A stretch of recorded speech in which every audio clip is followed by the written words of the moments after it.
नमस्कार विद्यार्थियों, कैसे हैं आप। आशा करते हैं आप लोग बहुत अच्छे होंगे। तो चलिए शुरू करते हैं आज का टॉपिक। आज का टॉपिक है वर्षा के विभिन्न प्रकार एवं उसकी विशेषताएं। वर्षा का तात्पर्य। वर्षा का अर्थ है आकाश से जल की बूंदों का धरती पर गिरना। यह प्राकृतिक जल चक्र का एक अभिन्न हिस्सा है जो जीवन को संचालित और संतुलित बनाए रखता है। जब वायुमंडल में जलवाष्प की मात्रा अधिक हो जाती है और वो संघनित होकर जलकणों में बदल जाती है, तब ये बूंदों के रूप में गिरती हैं, जिसे हम वर्षा कहते हैं। उदाहरण के लिए गर्मियों में जब धरती की सतह तपती है और आर्द्र वायुएं ऊपर उठती हैं, तब घने काले बादल बनते हैं और वर्षा होती है। वर्षा के विभिन्न प्रकार। वर्षा का प्रकार इस बात पर निर्भर करता है कि बादल किस कारण से बनते हैं और जल बूंदें कैसे गिरती हैं। इसके 3 प्रमुख प्रकार होते हैं। पर्वतीय वर्षा।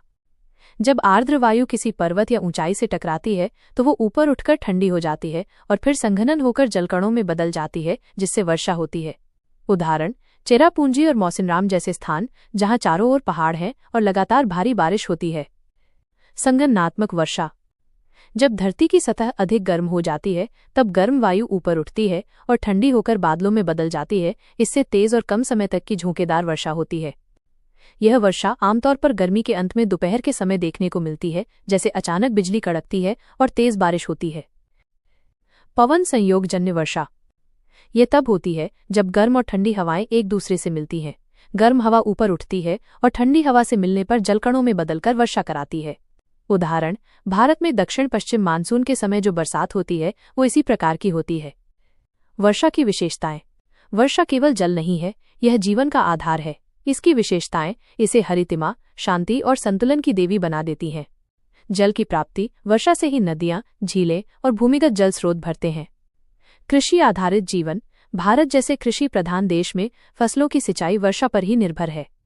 वनस्पति और जीवों की जीवन रेखा। पेड़ पौधे, पशु पक्षी, सबको जीवनदायिनी जल वर्षा से ही प्राप्त होता है। प्राकृतिक संतुलन। वाष्पन, संघनन और वर्षा से बना जल चक्र पृथ्वी के पर्यावरण को संतुलित बनाए रखता है। उदाहरण के तौर पर पंजाब में भले ही नहरें हों, लेकिन वर्षा ही भूजल स्तर बनाए रखने में मददगार होती है।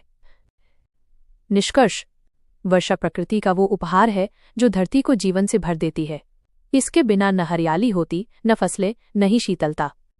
हर बूंद, हर फुहार में प्रकृति का संगीत होता है और हर वर्षा में जीवन का संदेश, ताजगी, पुनर्जन्म और उम्मीद की सौगात।